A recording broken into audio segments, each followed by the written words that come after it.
বন্ধুরা, মুম্বাই শহরের আন্ধেরি এলাকায় এক যুবক অটো রিকশা চালাতেন। তার রিকশাটি ছিল ভাড়ার, অর্থাৎ তাকে নিজের রোজগারের কিছু অংশ মালিককে দিতে হতো এবং বাকি টাকা দিয়ে তিনি সংসার চালাতেন। একদিন সন্ধ্যায় তিনি যখন বাড়ি ফিরছিলেন, তখন তার স্ত্রীর ফোন আসে। তার স্ত্রী জানান যে বাড়ির রেশন শেষ হয়ে গেছে এবং তাকে কিছু বাজার সদাই ও সবজি নিয়ে আসতে বলেন। যুবক কি বাজার থেকে কিছু প্রয়োজনীয় জিনিস কেনেন এবং রিকশার ভেতরে রাখতে গিয়ে দেখতে পান যে সিটের নিচে একটি ব্যাগ রাখা আছে। ব্যাগটি বাইরে বের করে খুলে দেখেন, তাতে সোনার গয়না এবং অত্যন্ত মূল্যবান অলংকার রয়েছে, যার দাম প্রায় ৮ থেকে ১০ লাখ টাকা হবে। নিজের রিকশায় এত মূল্যবান ব্যাগ পড়ে থাকতে দেখে সে অবাক হয়ে যান এবং ভাবতে থাকেন, দিনের বেলা না জানি কোন যাত্রী এত দামি জিনিস ফেলে গেলেন। যুবকটি ছিল খুবই সৎ ও গরিব, তাই গভীর চিন্তায় পড়ে গেলেন। এবার আসুন এই সৎ যুবকের পিছনের গল্পটা জানা যাক। উত্তরপ্রদেশের বাসিন্দা গোবিন্দ খুব বেশি লেখাপড়া জানতেন না, তাই তিনি গ্রামের কাছাকাছি শহরে অটোরিকশা চালাতেন। এরই মধ্যে তার সাথে শনি নামের এক মেয়ের প্রেম হয়। সমস্যা হল, শনি ছিল গোবিন্দের থেকে ভিন্ন জাতের। সেই সময় উত্তরপ্রদেশের সেই অঞ্চলে ভিন্ন জাতে বিয়ে দেওয়াটা সেখানকার মানুষজন মানতেন না এবং এমন সম্পর্কের বিরুদ্ধে ছিলেন। গোবিন্দ শনিকে খুব ভালোবাসতেন এবং শনিও গোবিন্দকে ভালোবাসতেন। সব দিক বিবেচনা করে তারা কোর্ট ম্যারেজ করে অনেক দূরে পালিয়ে যাওয়ার পরিকল্পনা করেন। গোপনে তারা বিয়ে করেন এবং ম্যারেজ সার্টিফিকেট হাতে পাওয়ার পরই উত্তরপ্রদেশ থেকে মুম্বাই চলে যান। মুম্বাই পৌঁছে তার একটি চওলে একটি ছোট বসতি এলাকায় একটি ভাড়া ঘর নেন এবং সেখানেই থাকতে শুরু করেন। কিছুদিনের জন্য সময় ভালো কাটলেও যখন তাদের কাছে থাকা সমস্ত টাকা ধীরে ধীরে শেষ হতে থাকে, তখন গোবিন্দ ভাবেন এভাবে এই শহরে থাকা কঠিন। সংসার চালানোর জন্য তাকে কিছু কাজ করতেই হবে। তিনি অন্য কোনো কাজ জানতেন না, কিন্তু অটোরিকশা চালাতে পারতেন। তাই জমানো সামান্য টাকা দিয়ে তিনি কিস্তিতে একটি অটোরিকশা বের করেন এবং সেটি চালাতে শুরু করেন। এভাবে তাদের জীবন চলতে থাকে। প্রথমে তারা দুজন ছিলেন, তাই খরচ কম ছিল। ১ বছর পর তাদের ঘরে একটি কন্যা সন্তানের জন্ম হয়। এখন ঘরে ৩ জন সদস্য হওয়ায় খরচ কিছুটা বেড়ে যায়, তবে গোবিন্দ তা সামলে নিচ্ছিলেন। কিন্তু যখন তাদের মেয়ের বয়স ৬ মাস হল, তখন সে এক গুরুতর রোগে আক্রান্ত হয়। মেয়ের চিকিৎসার জন্য গোবিন্দ তার সমস্ত সঞ্চয় খরচ করে দেন। তবুও টাকার অভাব মেটাতে তিনি তার রিকশাটিও বিক্রি করে দেন। যে রিকশা চালিয়ে তিনি রোজগার করতেন, সেটিও মেয়ের চিকিৎসার জন্য বিক্রি করে দেন এবং সফলভাবে মেয়ের চিকিৎসা করান। মেয়ে সুস্থ হয়ে হাসপাতাল থেকে বাড়ি ফিরে আসলেও গোবিন্দের চিন্তা কমেনি। তিনি ভাবছিলেন, এখন কিভাবে তিনি স্ত্রী ও মেয়ের ভরণপোষণ করবেন। রিকশা তো আগেই বিক্রি করে দিয়েছেন, এখন আর কি কাজ করবেন? তিনি তো অন্য কোনো কাজও জানেন না। এইসব চিন্তা করতে করতেই তার সেই রিকশা চালক বন্ধুরা তার কাছে আসেন এবং জানান যে শহরে এমন এক ঠিকাদার আছেন যার অনেক অটোরিকশা আছে এবং তিনি সেগুলো দৈনিক ভাড়ায় খাটান। রিকশা চালানোর জন্য তাকে প্রতিদিন ২০০ টাকা ভাড়া দিতে হবে, যা তাকে অবশ্যই দিতে হবে। এর বেশি যা রোজগার হবে তা তার নিজের। গোবিন্দই প্রস্তাবে রাজি হন। গোবিন্দ খুশি মনে সেই ভাড়ার রিকশা চালাতে শুরু করেন। ধীরে ধীরে সময় কাটতে থাকে। রিকশার ভাড়া দেওয়ার পরেও তাদের সংসার খরচ চালানোর মতো টাকা বেঁচে যেত। তারা হাসি খুশিভাবেই জীবন কাটাচ্ছিলেন। তাদের মেয়েও বড় হতে শুরু করে, তাই গোবিন্দ তাকে একটি সাধারণ স্কুলে ভর্তি করে দেন। এতে খরচ আরও বেড়ে যাওয়ায় গোবিন্দ এখন আরও বেশি পরিশ্রম করতে শুরু করেন। ১২ ঘন্টার বদলে ১৬ ঘন্টা রিকশা চালাতে শুরু করেন। এভাবেই একদিন যখন তিনি কাজ শেষে বাড়ি ফিরছিলেন, তখন তার স্ত্রী ফোন করে জানান যে বাড়ির রেশন শেষ হয়ে গেছে এবং তাকে আসার পথে কিছু বাজার সদাই নিয়ে আসতে বলেন। তিনি বাজার থেকে জিনিস কিনে রিকশায় রাখতে গিয়ে সিটার নিচে সেই ব্যাগটি দেখতে পান। ব্যাগটি দেখে তিনি অবাক হন। ব্যাগটি তুলে খুলে দেখেন, তাতে সোনা রূপোর দামি গয়না রয়েছে। দেখেই বোঝা যাচ্ছিল এগুলোর দাম অনেক বেশি, প্রায় ৮ থেকে ১০ লাখ টাকা হবে। ব্যাগটি নিয়ে গোবিন্দ খুবই চিন্তিত হয়ে পড়েন। সন্ধ্যা হয়ে এসেছিল, তাকে বাড়িও ফিরতে হবে, আর ব্যাগটি তার রিকশায় পড়ে আছে। তিনি ভাবতে লাগলেন, এই ব্যাগ কার হতে পারে? সারাদিনে তিনি না জানি কত যাত্রী তুলেছেন আর নামিয়েছেন, তাদের মধ্যে কে এটা রেখে ভুলে গেল? এদিকে যার এই ব্যাগটি ছিল, তিনি ছিলেন একজন কোটিপতি মহিলা, নাম সুনিতা। তার স্বামী একজন বড় ব্যবসায়ী। তাদের টাকার কোনো অভাব ছিল না। সেদিন সকালে সুনিতা তার ব্যক্তিগত ড্রাইভারের সাথে বাজারে গিয়েছিলেন নতুন গয়না কিনতে, কারণ সেদিন সন্ধ্যায় তার ভাইঝির বিয়েতে যেতে হবে। বাজারে কেনাকাটা শেষ করে তিনি গাড়িতে উঠে ড্রাইভারকে দ্রুত বাড়ি যেতে বলেন। কিন্তু ড্রাইভার গাড়ি স্টার্ট দিতে গেলে সেটি চালু হয় না। গাড়ি স্টার্ট না হয় সুনিতা ম্যাডাম খুব রেগে যান, কারণ তাকে তাড়াতাড়ি বাড়ি ফিরে আরও অনেক প্রস্তুতি নিতে হবে। সুনিতা ম্যাডাম ড্রাইভারকে বলেন, তুমি আমাকে কোনো রিকশায় বসিয়ে দাও এবং এই গাড়িটা কোনো মেকানিককে দেখিয়ে ঠিক করাও। এরপর ড্রাইভার সুনিতা ম্যাডামকে একটি অটো রিকশায় বসিয়ে দেন। অটোতে বসার পর তিনি গয়নার ব্যাগটি সিটের নিচে রেখে দেন, কারণ তিনি বড় মানুষ, তাই রিকশায় বসে ব্যাগ হাতে রাখতে তার অস্বস্তি হচ্ছিল।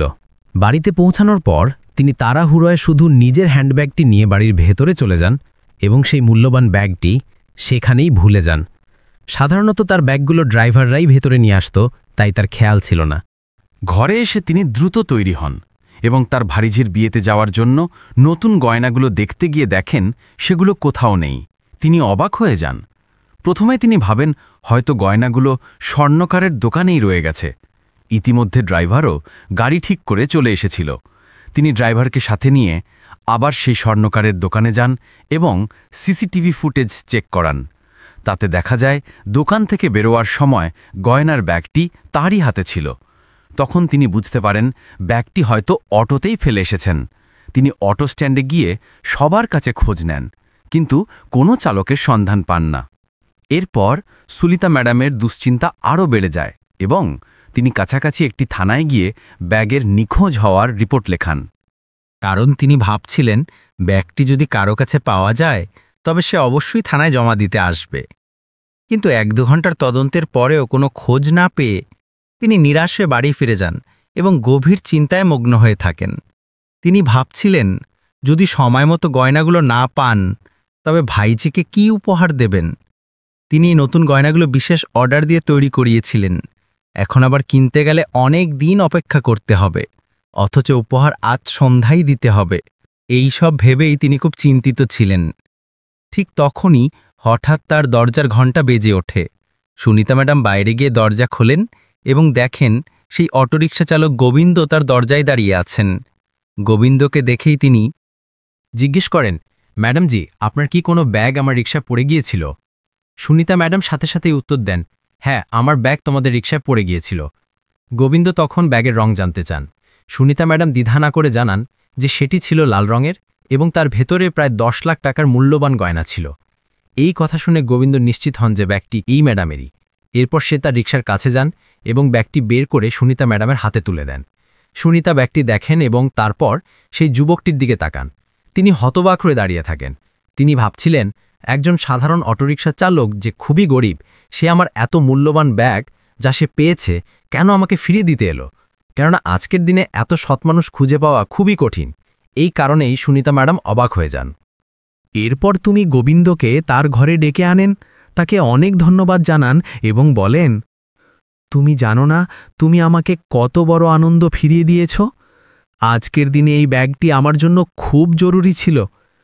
তিনি তাকে বসতে দেন, চা খাওয়ান এবং জিজ্ঞেস করেন, ভাই, একটা কথা বলো, আমি তো ব্যাগটা তোমার রিকশায় ফেলে এসেছিলাম, তাহলে তুমি এটা নিজের কাছে রাখলে না কেন? কেন আমাকে ফেরত দিতে এলে? গোবিন্দ উত্তর দেন, দেখুন ম্যাডাম, আমরা গরিব হতে পারি, কিন্তু আমরা সৎ মানুষ। সৃষ্টিকর্তা আমাদের পরিশ্রমের যতটুকু দেন আমরা তাতেই খুশি। যদি আমরা যাত্রীদের সাথে এমন করি তবে পৃথিবী থেকে সততার নাম নিশানা মুছে যাবে। এই কথা শোনার পর সুনিতা ম্যাডাম অন্যরকম চোখে সেই অটোচালকের দিকে তাকাতে থাকেন, কারণ তিনি জীবনে এত সৎ ব্যক্তি দেখেননি যে তার অবস্থা যাই হোক না কেন সততা ছাড়বে না বলে স্থির করেছে।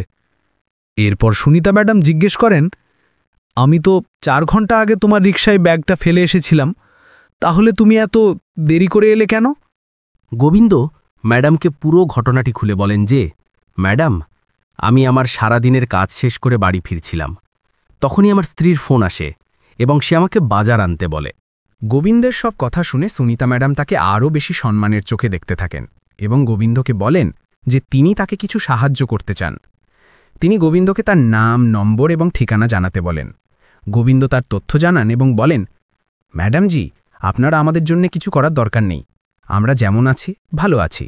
ভগবান আমাদের যা দিয়েছেন তাতেই আমাদের দিন চলে যাচ্ছে। এই বলে গোবিন্দ সেখান থেকে চলে যান। এরপর সুনিতা ম্যাডামেরও দেরি হচ্ছিল। তিনি দ্রুত তৈরি হয়ে ড্রাইভারকে নিয়ে ভাইঝির বিয়েতে চলে যান।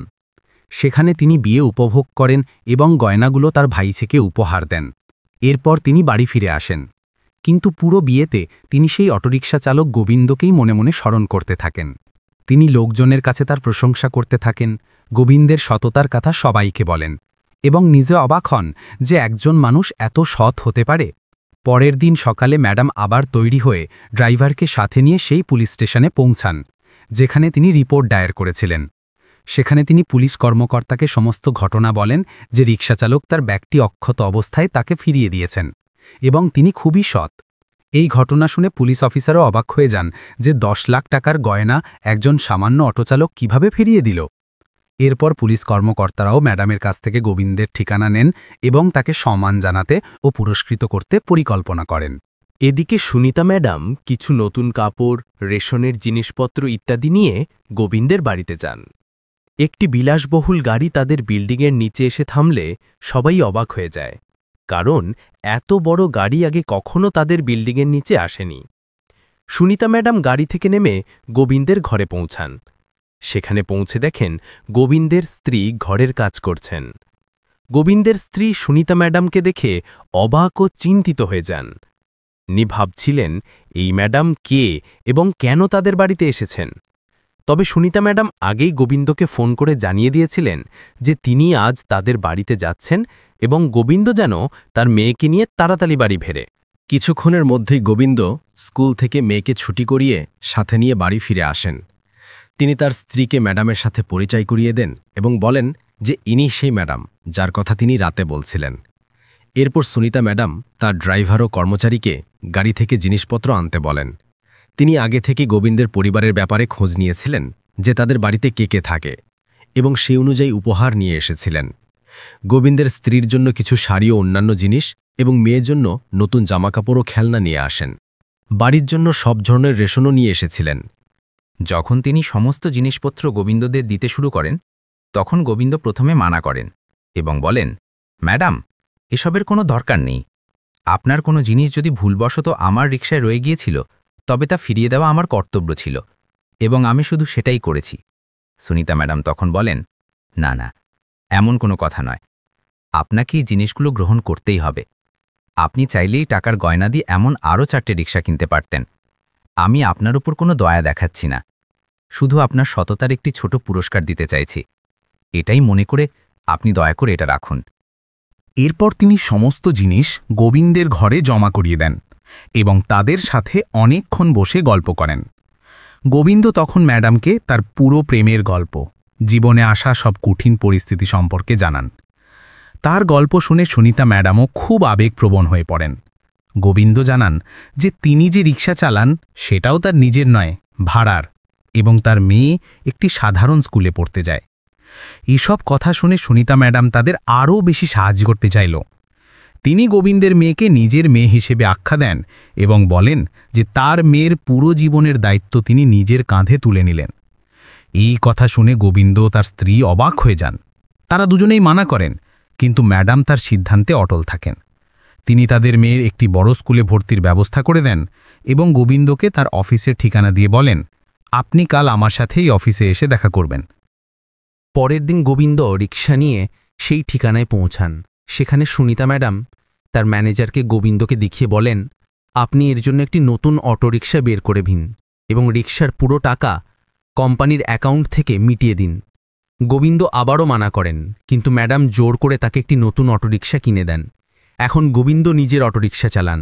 এখন তাকে কাউকে ভাড়া দিতে হয় না, কোনো কিস্তিও দিতে হয় না। ধীরে ধীরে সময় কাটতে থাকে। পুলিশও তাকে খুঁজে বের করে অনেক সম্মান জানায়। তার সততার জন্য তাকে পুরস্কারও দেওয়া হয়। এই ঘটনা সংবাদ মাধ্যমেও ছড়িয়ে পড়লে গোবিন্দর নাম খুব বিখ্যাত হয়। মানুষ তার সততার উদাহরণ দিতে শুরু করে, কারণ তিনি 10 লাখ টাকার জিনিস কোনো লোভ ছাড়াই ফিরিয়ে দিয়েছিলেন। এই ছিল আজকের গল্প, যেখানে একজন গরিব রিকশাওয়ালা কোনো লোভ না করে নিজের সততাকে ধরে রেখেছিলেন, যদিও তিনি তখন ভীষণ আর্থিক সংকটের মধ্যে দিয়ে যাচ্ছিলেন।